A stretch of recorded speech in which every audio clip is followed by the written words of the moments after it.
இந்த யோகபேத் யாரு? மோசேயுடைய அம்மா, மோசேயை பெற்றெடுத்த தாய், அவங்க தான் அந்த யோகபேத். இந்த 9வது வசனம் நம்ம முதல்ல வாசம் இல்லையா, பார்வோனுடைய குமாரத்தி அவளை நோக்கி யோகபேத்தை பார்த்து சொல்றாங்க, நீ இந்த பிள்ளையை எடுத்து கொண்டு போய் அதை எனக்கு வளர்த்துடு. இந்த நாள்ல கர்த்தர் நமக்கு சொல்லுகிற வார்த்தை, நீ இந்த பிள்ளையை எடுத்து கொண்டு போய் அதை எனக்கு வளர்த்துடு.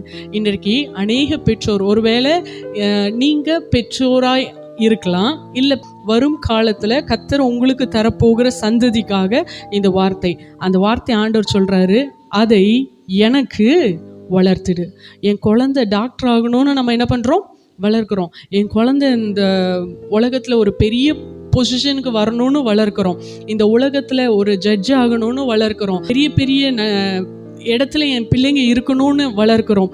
இல்லை இதற்காக அதற்காகன்னு வைத்து பார்த்து வளர்க்கிறோம்.